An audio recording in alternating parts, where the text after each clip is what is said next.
bird on a tree. I'm just sitting here. I got time. It's clear to see. From up here, the world seems small. We can sit together.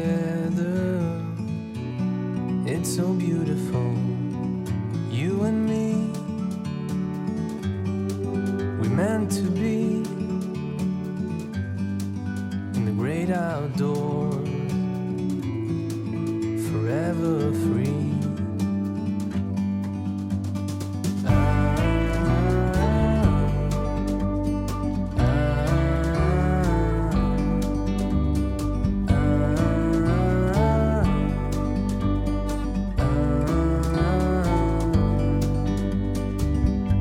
Sometimes you need to go and take a step back to see the truth around you. From a distance you can tell.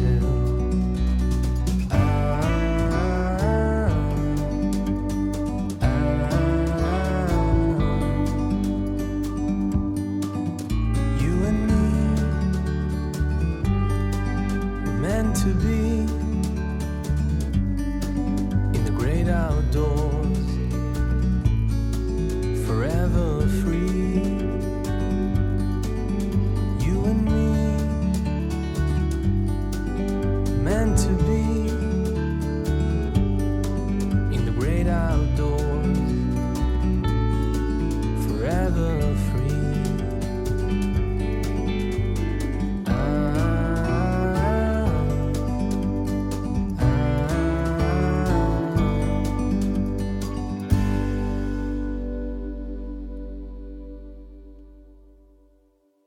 안녕하세요.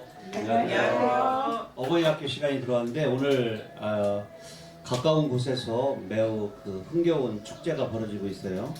유서 깊은 별성 초등학교에서 오늘 동문회 행사가 있어서 아마 여러분들은 두 채널을 동시에 들을 수 있는 기쁨을, 어버이 학교에 시 공부하고 시를 나누는 시간과 저쪽 어버이들이 시 노래를 부르는 그런 두 가지 의미 아마 혼선해서 들어갈 텐데 그래도 잘 귀를 이렇게 열어서 전 세계에서 시청하시는 여러분들도 추억에 잠겨 보시기 바랍니다. 벌써 6월의 중순으로 치닫고 있어요. 만물들이 막 한 뼘씩 두 뼘씩 키를 높여가고 또 뿌리를 또 단단히 하고 또 자기가 태어난 소기의 목적을 달성하기 위해서 지금 열매들을 아주 단단하게 여물게 하는 그런 시간입니다.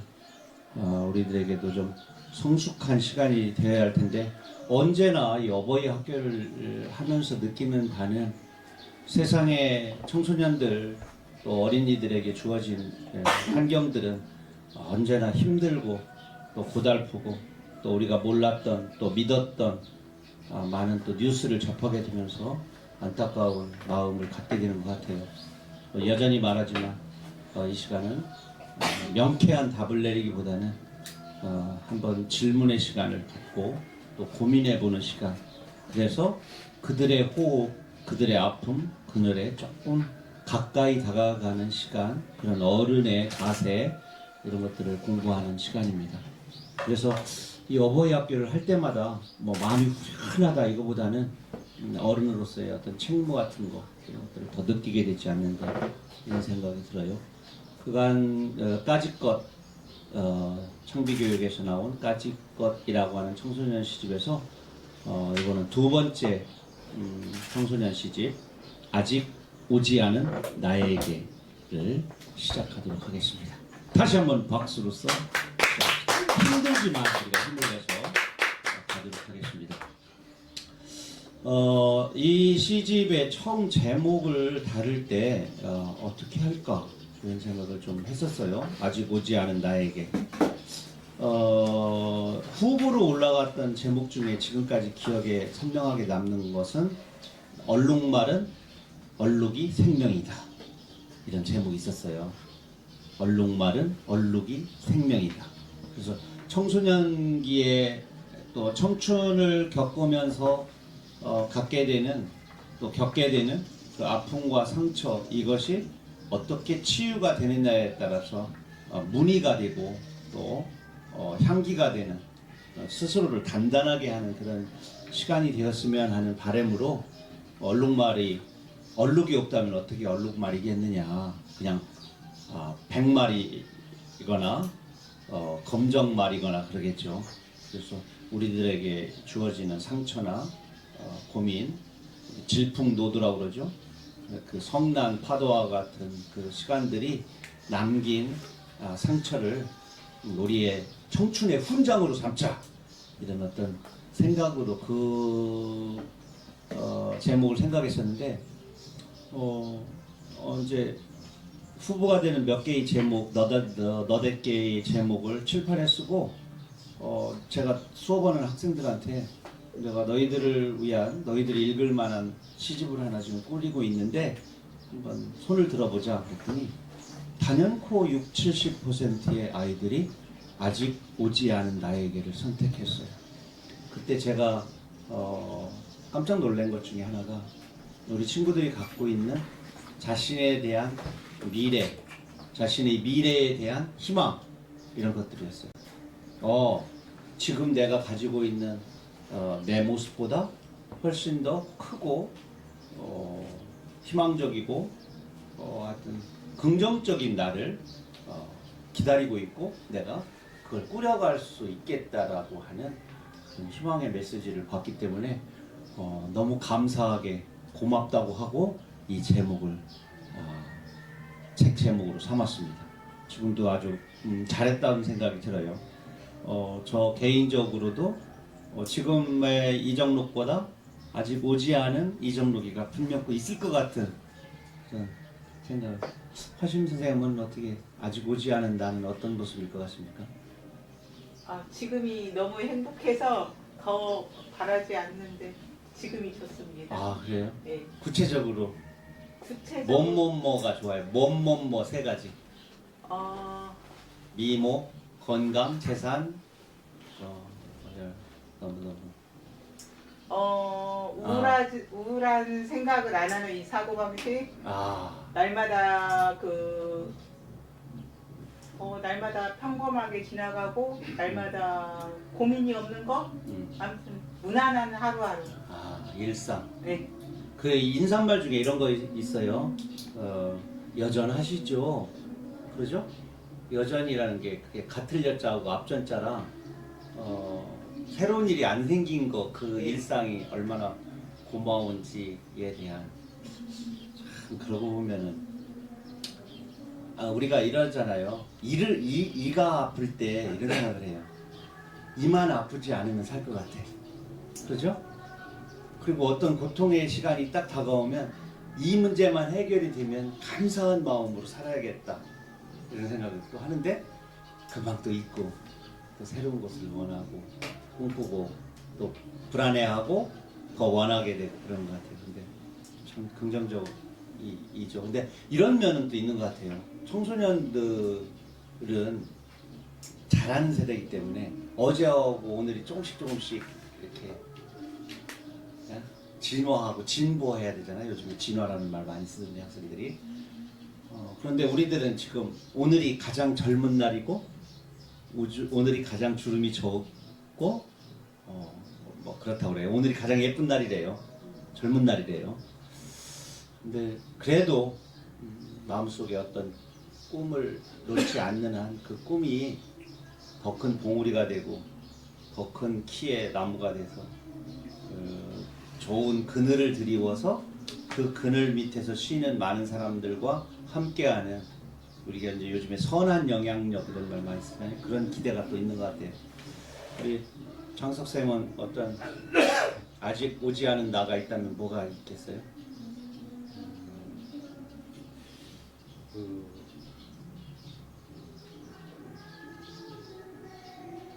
없군요. 있는데 말하기가 조금 너무 뭐 어려운 거 통속적이 좀 통속적인 거긴 한데 예. 지금보다 일이 몇 배는 더 이제 확장되지 않을까 하는 그런 기대감이 좀 있긴 해요. 대기업 불안감과 좀 기대감 이런 것들이 이제 뭐 자녀분에 관한 걱정 이런 거는 없네요. 이제 사업 확장 이것만. 뭐 그런 것 따지면 많은데 뭐 제가 할 수 있는 영역이 아니니까 그런 것들은 뭐 크게 고민을 하기보다는 그런 것들은 흘러가는 대로 두고 내 일에 대해서 지금 그러니까 화심쌤은 지금의 일상 여전한 지금 고민 걱정거리가 없는 지금이 행복하다. 아직 오지 않은 나도 그랬으면 좋겠다. 창선님은 아직 오지 않은 나는 좀 더 바쁘고 사업이 더 확장된 속에서 나가 있을 것이다. 그런 기대가 요즘에 시쓰기는 어떻습니까? 창작은 항상 생각을 하고 있죠. 생각을 놓지 마시기 바랍니다. 우리 수정님은 저도 시라는 것을 놓지는 않은 것 같아요. 아직 오지 않은 나 중에 하나가 이제 언젠가 이 책을 보면 언젠가 나에게 내 이름이 있을 것이다. 희망. 그렇죠. 나에게 글 쓰는 사람은 나 자신에게 첫 책을 선물하는 일은 정말 귀한 경험이었던 것 같아요. 제 경험에 첫 책이 나왔을 때 머리맡에다 놓고 아침 저녁으로 한 번씩 읽어줬어요. 내가 사랑해줘야 될 것 같은 아무도 사랑 안 해줄 것 같은 불안감도 있었지만 우리 혜진 지금 자체가 사실은 요즘 좀 몸이 안 좋아서 건강 네, 건강이 좀 안 좋아서 좀 담담하게 지금처럼만이라도 견디며 좀 살 수 있으면 좋겠고 또 우리 아이가 한 대학교 졸업할 때까지만 살았으면 좋겠다는 생각입니다.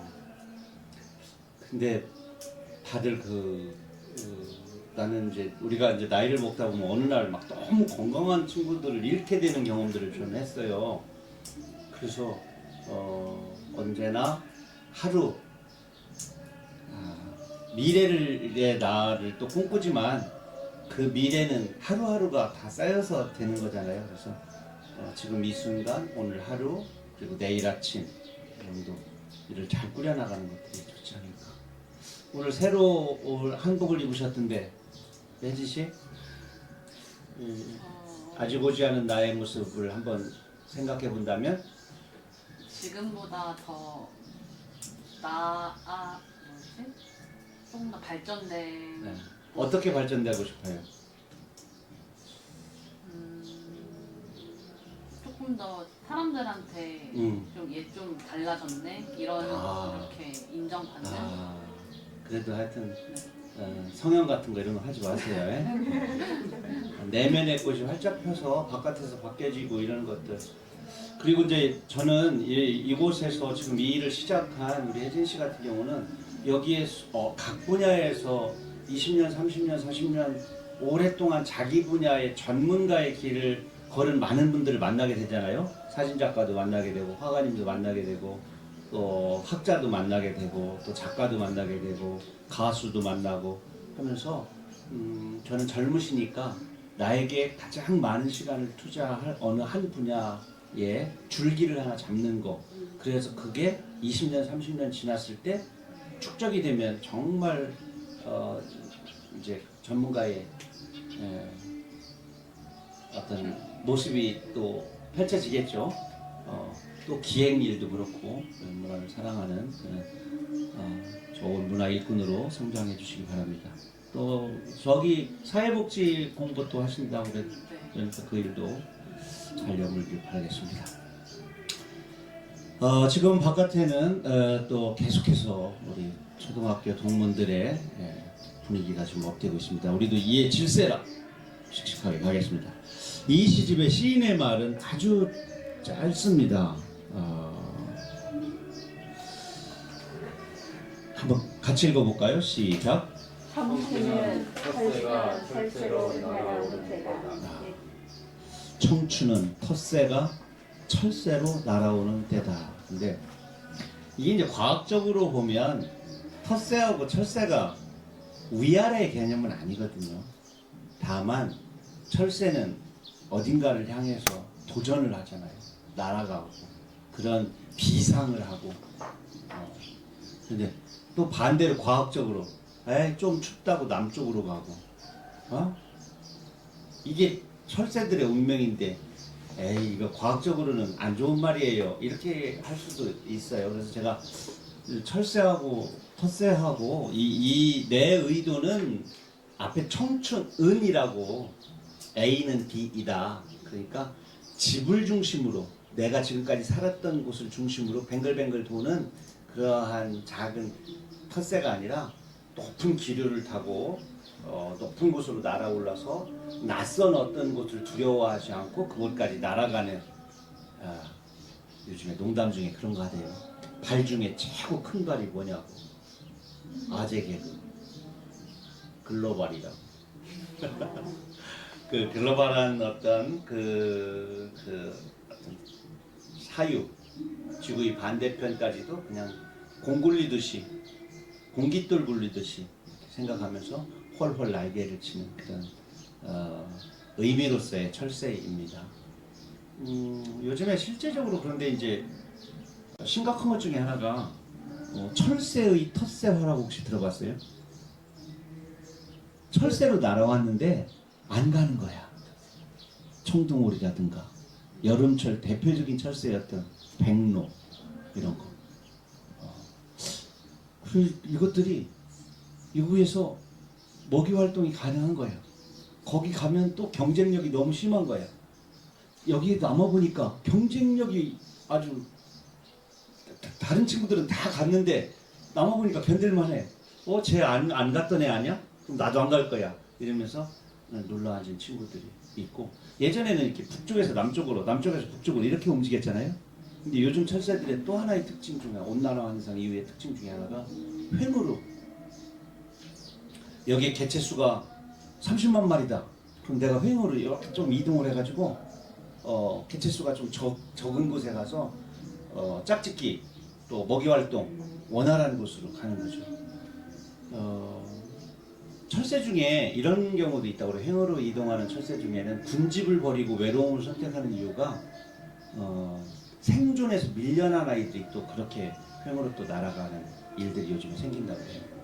그래서 철새하고 텃새를 연구하는 많은 분들 중에 어떤 과학자는 과학, 또 환경오염, 지구온난화, 오존층이 깨진 것 여기 때문에 그걸 진단하는 사람들도 있고 또 요즘 새들이 가지고 있는 또 언제나 그랬다는 거예요. 언제나 그랬는데 요즘 새들 중에 일부러 횡으로 이렇게 이동하는 것들만 또 연구하는 사람들도 있더라고요. 근데 이제 과학자들이 연구하는 어떤 많은 것 중에 하나가 그렇게 새들이 적응력이 빠르대요. 그래서 요즘에 온난화 현상 때문에 지구 온도가 높아지니까 얘들이 털옷을 입고 있잖아요. 평생 털옷을 입고 살잖아. 그러니까 이 체온이 가장 문제인 거예요. 체온이 올라가니까. 몸은 작게, 날개는 크게 이렇게 적응을 하고 있다고 그래요. 아주 많이 변했더라고요. 그거 이 연구팀들의 연구 사진들을 보니까 날개의 길이를 길게 해서 체온을 조절하고 그 다음에 몸집을 작게 해서 대사량을 적게 하고 이런 식으로 아주 빨리빨리 적응을 하고 있다고 그래요. 그래서 어떤 학자들은 인간이 적응력이 떨어져서 그렇지 이 새들은 적응력이 더 빠를 수도 있다 이런 얘기를 하는 것도 봤어요. 그래서 답을 내리긴 어렵지만 하여튼 가장 큰 문제는 밑에 얘기했듯이 이런 것인 것 같아요. 지구온난화로 인한 해수면 상승, 서식지 파괴, 환경오염. 그래서 철새가 자꾸 텃새화되는 우리나라 같은 경우는 대표적으로 흰밤, 금동오리, 청동오리, 백로 이런 것들이 이제 텃새화되었다고 그럽니다. 재밌는 연구 중에 하나가 이게 있었어요. 지난 40년 동안 우리나라로 64종이 줄어들었다. 엄청난 숫자의 철새들이 우리나라 땅을 밟지 않는 거죠. 날아오지 않는 거죠. 그만큼 우리나라도 자기들의 머물 서식지로 바람직하지 않다고 판단을 했기 때문이겠죠. 이런 날이 있는 줄 몰랐는데 세계 철새의 날이 있더라고요. 5월하고 10월 둘째 주 토요일 날 전 세계 사람들이 철새를 생각하면서 환경의 문제를 한번 고민해보는 그런 날이라고 합니다. 철새와 텃새가 나와서 잠깐 우리가 공부한 거고요. 실제적으로는 제가 말하는 것은 아직 오지 않은 나, 그 나는 분명코 텃새가 아닌 철새로 높은 곳으로 비상하는, 또 그것을 도와주고 격려해주는 게 또 어른의 자리가 아닌가 이런 생각을 합니다. 첫 시 한번 읽어볼게요. 자, 누가 먼저 읽어볼까요? 이거 약간 그 비속어가 있기 때문에 제가 읽도록 하겠습니다. 별명의 탄생. 오뎅은 어묵이다. 2,000원에 3개다. 짝꿍이 양손에 하나씩 잡고 먹는다. 돈은 내가 냈는데 나는 하나밖에 먹지 못했다. 오뎅 더하기 오뎅은 10댕이. 문자 메시지를 보내는데 자꾸만 웃음이 터진다. 짝꿍 별명이 댕이가 됐어요. 혹시 지금 별명 어렸을 때 잊고 싶거나 듣기 싫었던 별명 있었습니까? 별명이 뭐였어요? 저요? 네. 딱히 없었어요? 네. 약간 이름을 바꾸는 거. 아, 먼심이? 화순이. 화순이? 그러면은 인간관계가 되게 좋았나 보다. 아이들이. 우리 창석 씨는 별명이 뭐였어요, 어렸을 때? 별명이 좀 웃기긴 한데 개떡? 나중에 찐따로 했어. 찐따로. 찐따? 찐따로. 찐따로? 그게 좀 바보라는 뜻 아닌가? 그러니까 그런 의미가 강하죠. 왜 그랬어요? 주먹도 잘 쓰고 그랬다면서. 그때 동네에 있던 형이 한번 그렇게 부르고 난 다음부터 그렇게 돼가지고 아, 그 일본식 이름 비슷한 그런 거죠. 찐따로. 아니 찐따가 일본 말이에요? 아니 바보라는 뜻 아니야? 그렇죠. 이제 그렇게 네. 또 그 당시에 이제 TV에서 뭐 그런 개그 같은 게 좀 많이 있었고. 아. 네. 그래서 찐따로가 하더라고요. 수장님은 저는 곰탱이. 곰탱이. 어렸을 때. 찐따와 곰탱이는 아주 잘 어울리는. 곰탱이는 뭐 왜 그래 곰탱이라고 했어요? 왜 그러냐면요. 저희 밑에 동생이 너무 사근사근하고 아, 애교가 너무 많고 하니까 예, 상대적으로 저는 무뚝뚝해요. 그 당시. 지금은 안 그러는데. 아니 너무 그러니까 그냥 제가 말을 안 했던 거 같아요. 아니 그 당시에는 지금 그런데 그 동생하고 두 분은 누가 더 애교쟁이에요? 저희 막내는 더 심하게 애교를 많이 부리고 네. 그 밑에 동생은 거기보다 조금 덜하고 그래요. 그렇게 애교를 많이 살갑다고 그래요. 살가운. 이렇게 봐도 금방 지나고. 아, 좋은 선생. 별명이 뭐였어요? 최유진 씨는? 어려서는 죽은 개가 많았었거든요. 아. 깨순이라고 했었는데. 깨순이. 네, 죽은 개가 점점 없어지더라고요. 지금이 더 나은 것 같아요. 어렸을 때는 피부가 하얗나 보다. 피부가 하얀 사람들이 죽은 깨. 죽은 개가 많았어요. 그런데 나이 먹어서 죽은 개가 없어졌어요. 깨농사는 벼려버렸네 아주. 어? 우리 현수 씨는 별명이 뭐였어요? 그래서 저 어렸을 때 말랐어가지고 멸치였어요. 멸치? 진짜 말랐어요? 언제까지 멸치였어요? 군대 가기 전. 아, 그러면 군인에서 계속 군대 생활하지 그랬어. 군대 밥이 잘 맞았구나. 군인 정말 잘 나와요. 그죠? 고기 매 끼니마다 고기 나오고 계란과 우유 정말 규칙적으로 예. 먹어가지고 더 운동 먹고. 안 할래 안 할 수가 없고 네. 햄버거도 나오고 오. 진짜 먹는 거 군대에서 제일 잘 먹었던 것 같아요. 잘 나오죠. 네. 그때 햄버거 나왔어요? 우리는 저는 제2훈련소 27년대였는데 모든 군인을 아침에 햄버거로 바꾸려고 시작했던 첫 부대였어요.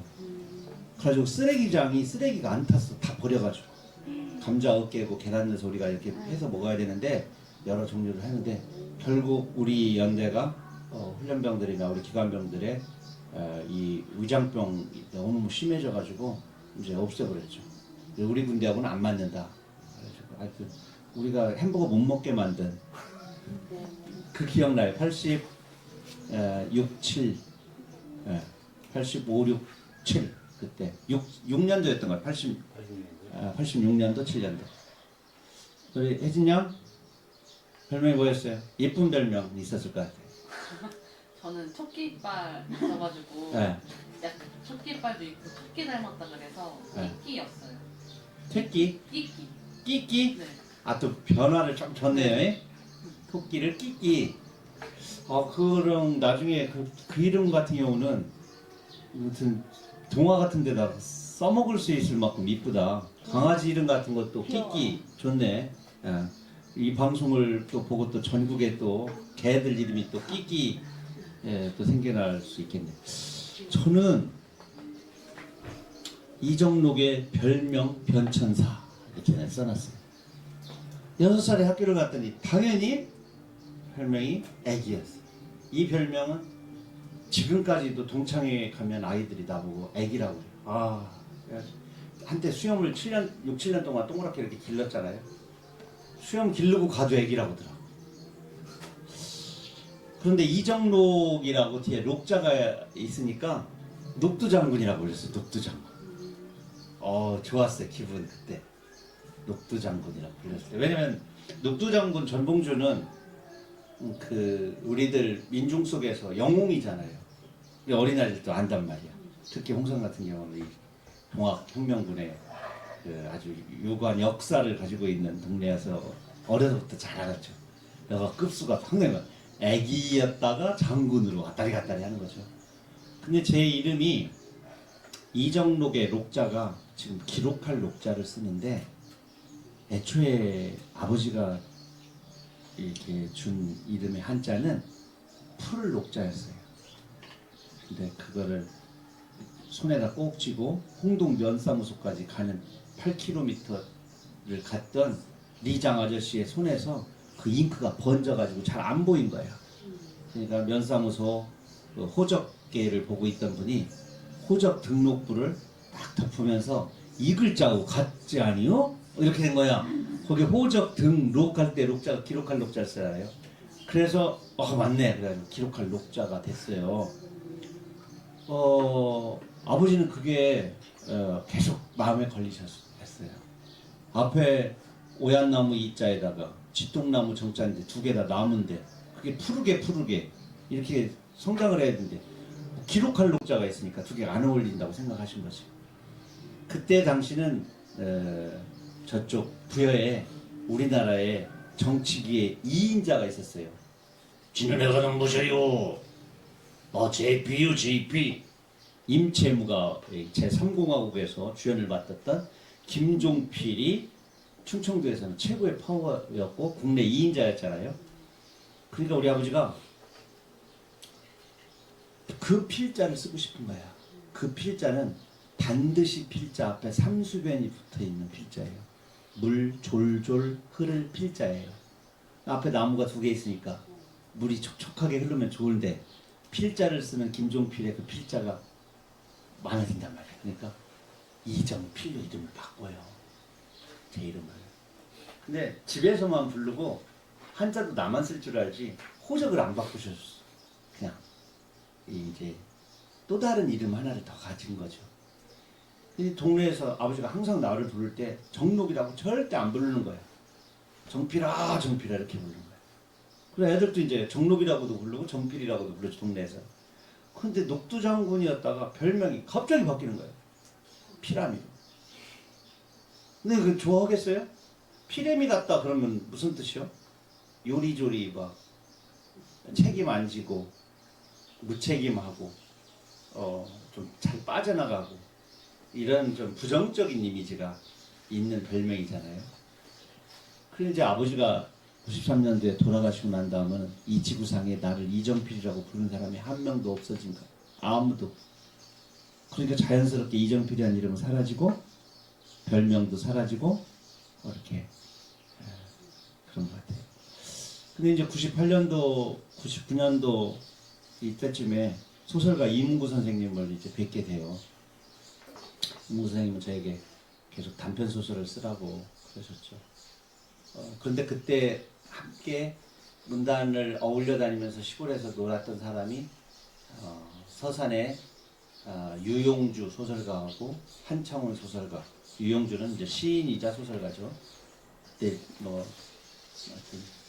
무슨 느낌표 작가이기도 하고 또 한겨레 신문에 연재도 조정래 선생님 다음으로 연재를 막 노동일기를 할 때여서 아주 인기가 좋았던 그런 작가.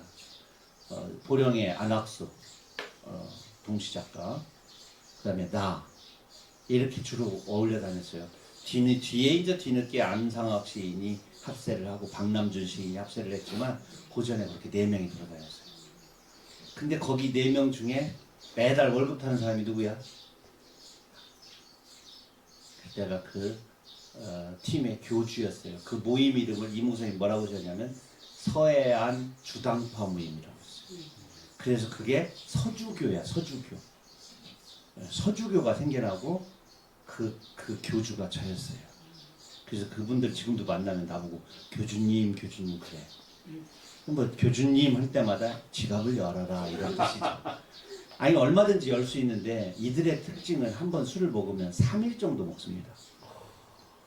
저는 중간중간에 가서 수업을 하고 와서 합세했다가 집에 가서 좀 자고 오고 이렇게 참 어마무시한 술 분들이었는데 항상 그래서 걱정도 하셨어요. 이문구 선생님. 불가근, 불가원. 너무 가까이 하지도 말고 너무 멀리 놓지도 말아라. 너희들 4명은 시골에서 글을 열심히 쓰되 너무 가깝게 형님 아우님에서 세력화도 하지 말고 너무 멀리 놓지도 말고 서로가 자극이 되는 글쓰기를 하라고 그랬는데 지금은 불가근보다는 조금 멀어진 것 같아요. 조금 멀어진. 각자 이제 영역도 여수, 장수 뭐 이렇게 저는 천안 이렇게 흩어지면서 옛날보다는 좀 덜 맞는 것 같아요. 갑자기 이 정도 이야기가 있습니다.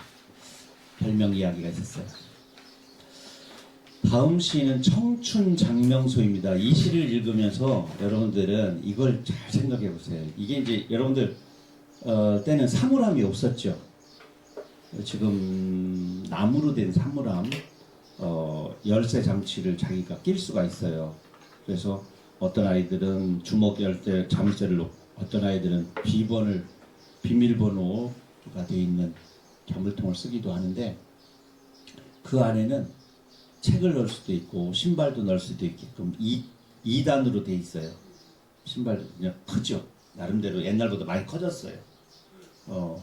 그런 사물함이 교실 뒤편에 놓기도 하고 복도에 있는 창문 쪽에다가 다 놓아서 사실은 복도가 좀 좁아지긴 했지만 그렇게 이용을 합니다. 모든 학교가 다 사물함을 가지고 있어요.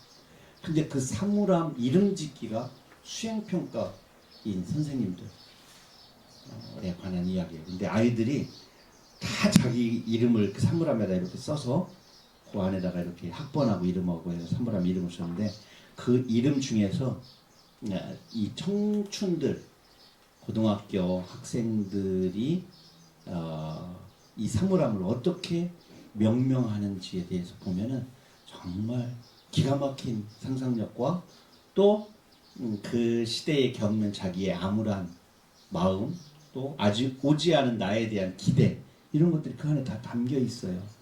그래서 한번 제가 조사한 것들 또는 중에서도 시 속에 담을 수 있는 것들만 이곳에다 올려놨습니다.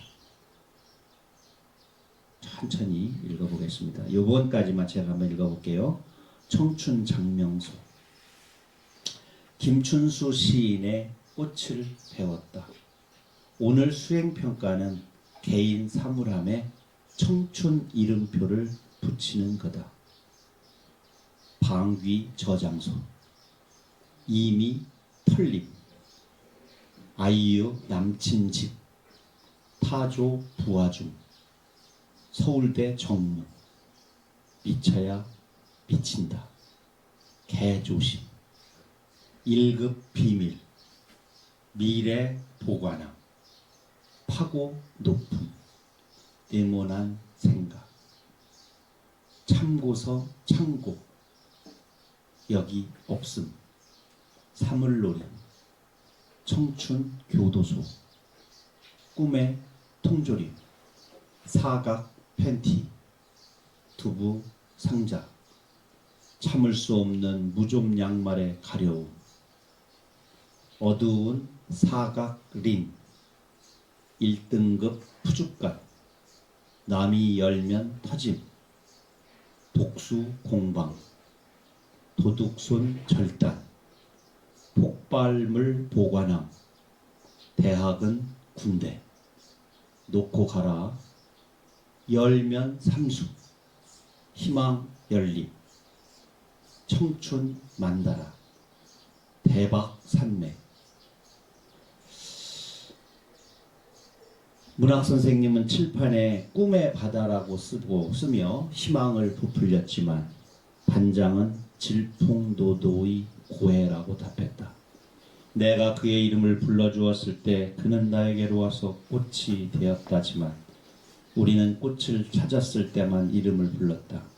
몸짓과 의미는 진학과 취업 둘뿐이므로. 기발한 어떤 게 가장 기발해요? 하나씩 얘들이 한 것 중에 여기 지금 한 30개 정도 되는 것 같은데. 이미 털림. 또 하나씩만 뽑아보세요. 열면 삼수. 열면 삼수. 네. 네. 아이유 남친집. 아이유 남친집.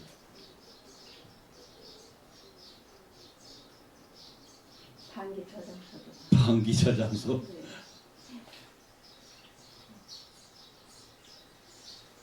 정말 열면 냄새 납니다. 애들이 막 축구하고 양말 같은 거 막 쑤셔박아 놓고 우유 내일 먹으려고 넣어놨다가 막 그냥 부글부글 썩을 때까지 안 꺼내가지고 막 그런 경우도 있고. 하심선생님 뭐가 안? 저요? 네. 이미 털림 놓고 가라. 놓고 가라. 그쵸. 이미 털림. 네모난 생각. 네모난 생각. 시인이라고 확실히 또. 흙은 사각형의 기억을 갖고 있다. 송찬호 시인의 시집 제목이죠. 그걸 난 처음 딱 봤을 때 모든 땅덩어리는 관짝을 묻어봤잖아. 관. 그러니까 모든 땅은 사각형의 기억을 갖고 있지. 그래서 좀 으시시했어. 그래서 네모난 생각. 왜냐하면 청춘들의 참고서라든가 교과서라는 게 생각을 이렇게 여유롭게 하고 부드럽게 하고 유연하게 한다기보다는 사고를 경직시키고 딱딱하게 만드는 주범이에요. 질문과 대답 명확해야 되고 정답이 여러 개가 존재하지 않아. 그 자체만으로도 정말 세멘트죠. 시멘트. 사고의 시멘트를 만들죠. 저는 개인적으로 대박산맥이 재밌었어요. 대박을 꿈꾸고 또 태백산맥이 있는데 그걸 이제 이렇게 변주해가지고 대박산맥 이렇게 올렸던 게 기억에 남습니다.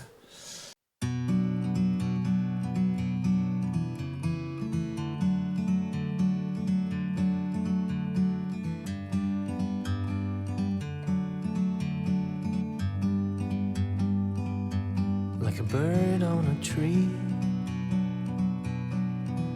I'm just sitting here. I got time. It's clear to see from up here. The world seems small. We can sit together. It's so beautiful, you and me.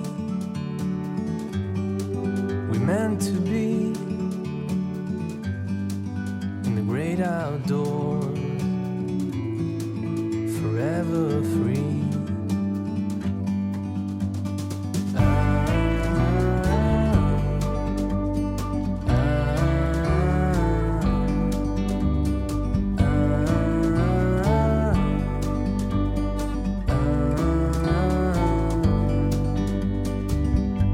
Sometimes you need to go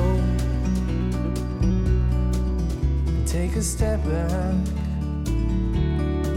to see the truth around you. From a distance you can tell